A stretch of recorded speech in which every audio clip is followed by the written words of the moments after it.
आज हम लोग सिविक्स में चैप्टर 3 पर चर्चा करेंगे।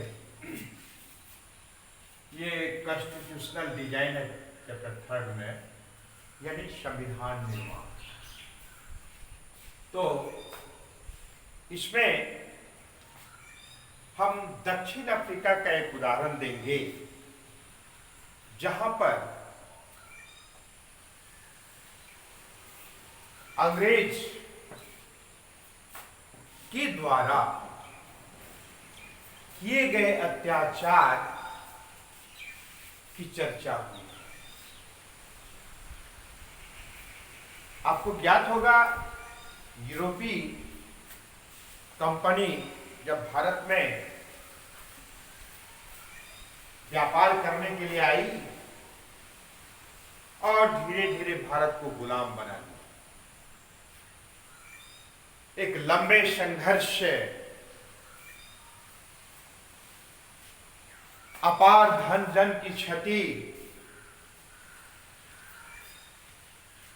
बहुत बड़ा त्याग के बाद भारत को आजादी मिली। उसी प्रकार से अफ्रीका में भी, दक्षिण अफ्रीका में भी 17वीं और 18वीं शताब्दी में गोरे लोग व्यापार के माध्यम से यहां अपना पांव पसारना शुरू किया और वहां के नागरिकों को गुलाम बना लिया। और इतना ही नहीं, कई गोरे लोग वहां अस्थायी रूप से बस गए और फिर गोरे लोग यानी व्हाइट पीपुल रंग के आधार पर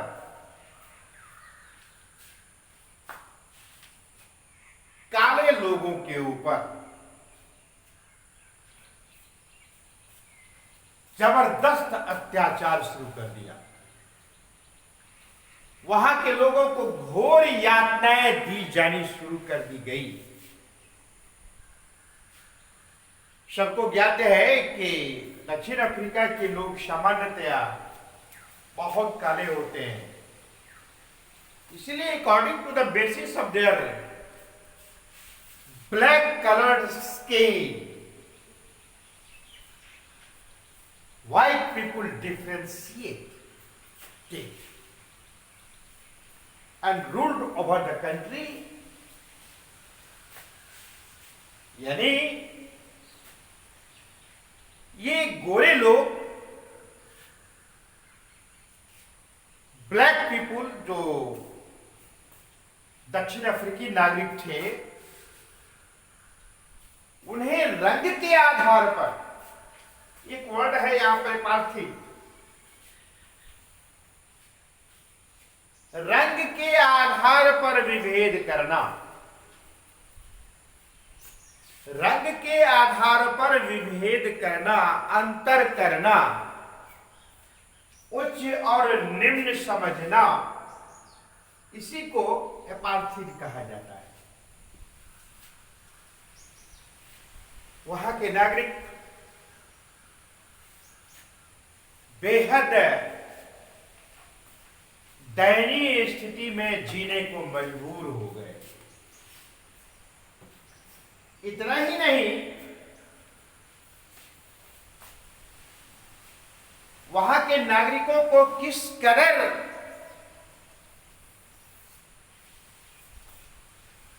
नीच दृष्टि से, हीन दृष्टि से देखा जाता था, अमानवीय व्यवहार किया जाता था, इसका ज्वलंत उदाहरण इस बोर्ड पर देखने से मिलता है। आप लोग देखते हैं जहां पर बहुत बड़ी खतरा की बात रहती है ना, खास करके जहां इलेक्ट्रिक वगैरह का रहता है, बोर्ड वगैरह लगा होता है, ट्रांसफार्मर होता है। इस प्रकार से दोनों तरफ से क्रॉस कर करके ऊपर में एक कंकाल दे दिया जाता है, स्कल दे दिया जाता है, खोपड़ी दे दी जाती है और डेंजर लिख दिया जाता है। इसका मतलब हुआ कि वहां भूल के भी कोई न जाए, नहीं तो खतरा, आप मर भी सकते हैं। ये जो गोरे शासक थे वहां पर, उन्होंने ऐसे ऐसे जगहों में जहां पर गोरे लोगों का निवास था, गोरे लोगों की कॉलोनियां थी, ऐसा प्रावधान था कि काले लोग उसके संपर्क में न रहे, उसके इर्द गिर्द में नहीं बैठे उठे। यहां तक कि आपको जानकर तज्जुब होगा कि इन लोगों के बैठने के लिए, गोरे लोगों के बैठने के लिए अलग व्यवस्था रहती थी, अलग कुर्सियां होती थी, अलग स्थान होता था। काले लोगों के लिए अलग कर दिया जाता था, रंगीन चमड़ी वालों के लिए अलग कर दिया जाता था। सिनेमा घर हो, रेस्तरां हो, पुस्तकालय हो, वाचनालय हो, या ऐसे सार्वजनिक स्थान जहां पर भी चर्चा की जाए, सब जगह उनके लिए एक अलग कैटेगरी के व्यवस्था रहती थी और ऐसे लोगों के लिए बिल्कुल अलग। They will not inter in their own residential areas. It was an instruction by the white people who was the ruler. और एक जहां जहां ऐसी जगहों में उन लोगों का निवास स्थान होता था, तो अफ्रीका के मूल निवासी और जो भारत से इंडियन गए हुए थे, इन लोगों के लिए बोर्ड लगा दिया जाता था, उस पर डेंजर लिखा होता था, सावधान, खतरा है, natives, Indians and colours, colored. If you enter this premises at night, you will be listed as missing. यदि आप उनके दायरे में प्रवेश करते हैं तो आपको लापता घोषित कर दिया जाए। यानी वैसे क्षेत्र में आप यदि एंट्री कर गए, आपको लापता मान लिया जाएगा। और इतना ही नहीं, arm gun shoot on sight, savage dogs devour the crops and you have been warned. यानी आपको लापता घोषित कर दिया जाएगा और जो हथियारबंद जो सुरक्षा गार्ड हैं वो आपको शूट आउट कर दिया जाएगा, उनके द्वारा गोली मार दी जाएगी। साथ ही आपके लाश को जंगली भूखे कुत्ते नोच नोच कर खा जाएंगे। इसलिए आपको वार्न किया जाए। खतरा, देसी अश्वेत हिंदुस्तानी और रंगीन चमड़ी वालों, अगर तुम रात में इस परिसर में घुसे तो तुम्हें लापता घोषित कर दिया जाएगा हथियारबंद सुरक्षा गार्ड्स, देखते ही तुम्हें गोली मार दी जाएगी और जंगली कुत्ते लाश को नोच नोच कर खा जाएंगे। इसलिए तुम्हें ये चेतावनी दे दी गई है। It means white peoples, what type they were cruel, they behave to black people, they always humiliated to all people of South Africa and ruled over the country. It was great strategic of that country. अंततः 1950 ईस्वी से आंदोलन की बू वहां पर आनी शुरू हो गई कि इस प्रकार की अमानवीय व्यवहार हमारे ही राष्ट्र में आप आए हो, हमारे ही देश में आप आए हो और हमारे ही ऊपर बलपूर्वक बलाते शासन कर रहे हो, हमारे साथ अमानवीय व्यवहार कर रहे हो, हमारे ऊपर जुल्म ढा रहे हो। इस प्रकार की अमानवीय व्यवहार हमें निम्न दृष्टि से देख रहे हो, ये नहीं चलने वाला है। और ऐसी आवाज उठी कि संपूर्ण देश में गोरे शासकों के विरुद्ध आवाज सशक्त होने लगी। नतीजा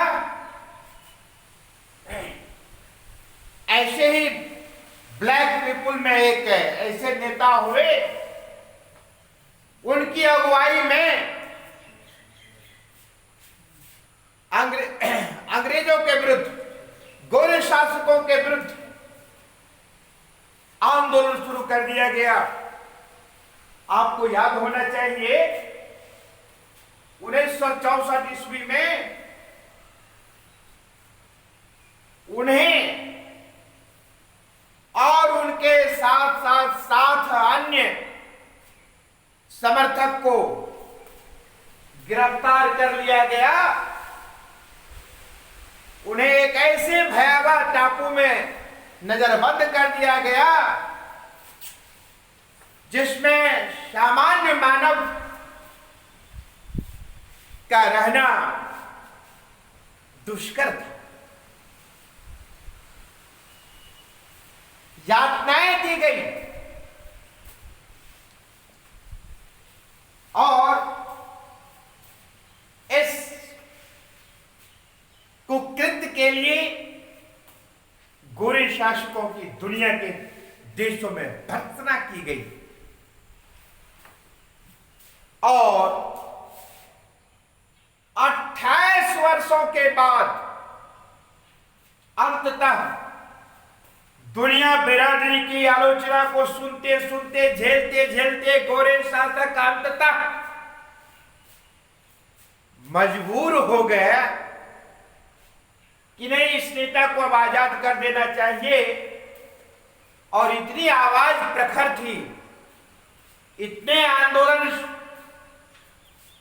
सक्रिय हो गया कि गोरे शासक को लगने लगा कि अब बहुत दिन तक बलपूर्वक शासन करना बमुश्किल है। इसलिए अंततः ऐसे नेता को, जिनका नाम नेल्सन मंडेला था, उन्हें जेल से आजाद किया गया। वहां के नेताओं में और आम नागरिक में गजब का उत्साह, उमंग का माहौल था। देश की जनता परिवर्तन चाह रही थी और नतीजा यह हुआ कि 1994 में इन्हें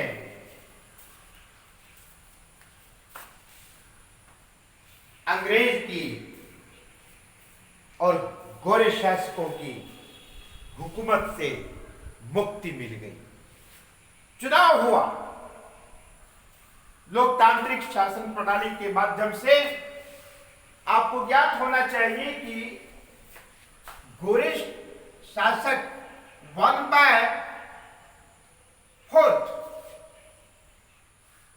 से भी कम संख्या थी साउथ अफ्रीका में। 3/4 दक्षिण अफ्रीकी मूल निवासी वहां पर निवास करते थे और कुछ भारतीय भी वहां पर थे। अब 1/4 से भी जब कम गोरे शासकों की संख्या थी, गोरे लोगों की संख्या थी, तो निष्कर्ष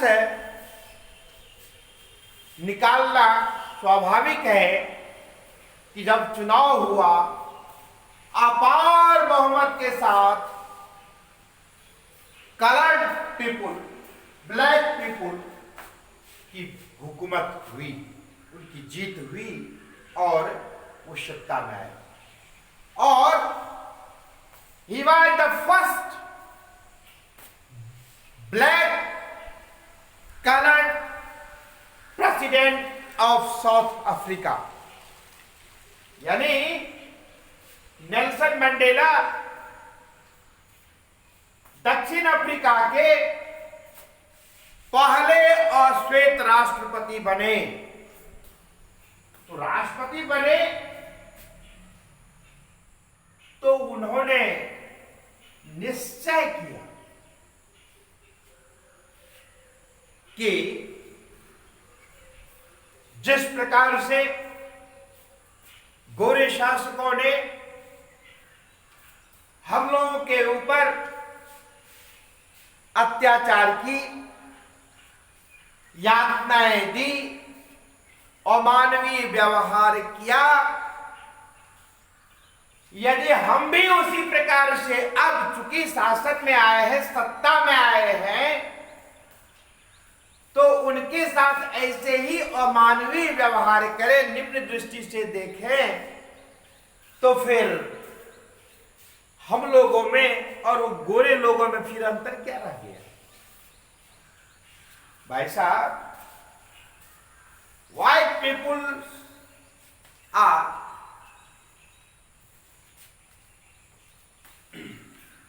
generally cruel-hearted person. We have read about a poem, The Little Black Boy. William Black wrote this poem, and he had said,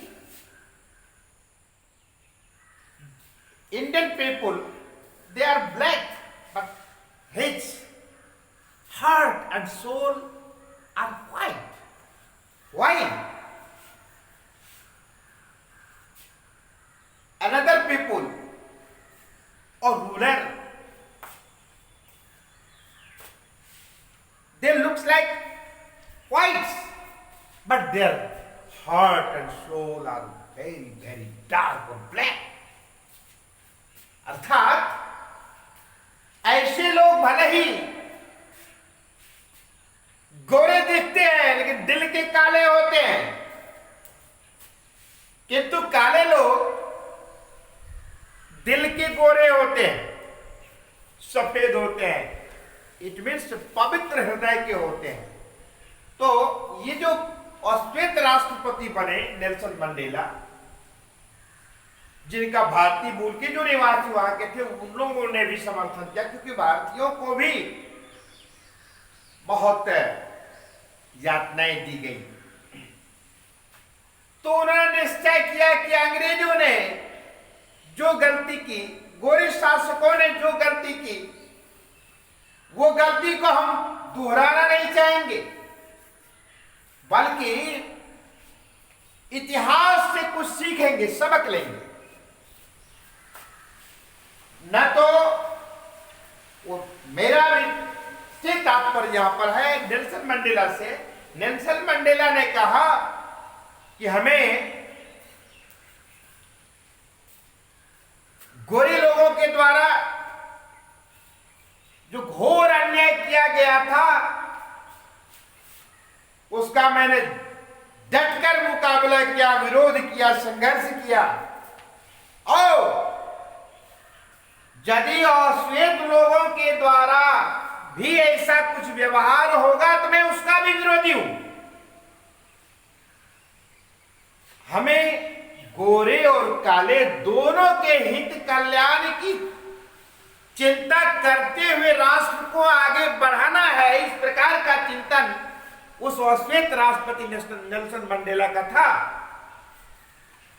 तो इस प्रकार से संविधान की रचना की गई, नए संविधान का निर्माण हुआ और उसमें दोनों ही कल्चर के लोगों का, ब्लैक पीपुल का, कलर्ड पीपुल का, व्हाइट पीपुल का, सबों के सर्वांगीण विकास को ध्यान में रखते हुए, सबों के हित को ध्यान में रखते हुए ऐसी इंद्रधनुषी संविधान की रचना हुई जिसकी प्रशंसा आज दुनिया भी कर रही है। इसीलिए दक्षिण अफ्रीका के संविधान को इंद्रधनुषी संविधान के नाम से भी जाना जाता है। इस पर हम लोग डिटेल्स में बाद में चर्चा करेंगे।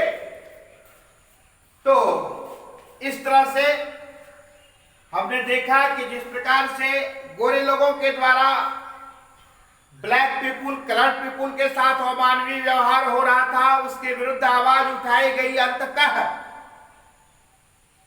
और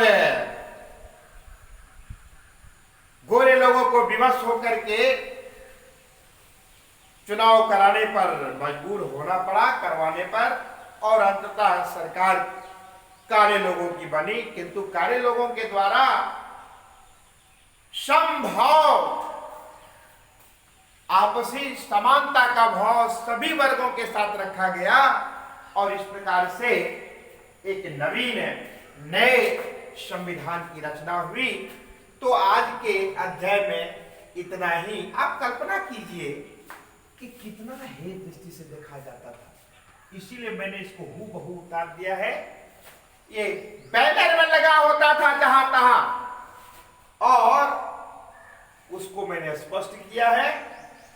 अगले दिन हम इस अध्याय को विधिवत रूप से आगे बढ़ाएंगे। आप इसको पढ़कर आएंगे। आज इतना ही। धन्यवाद।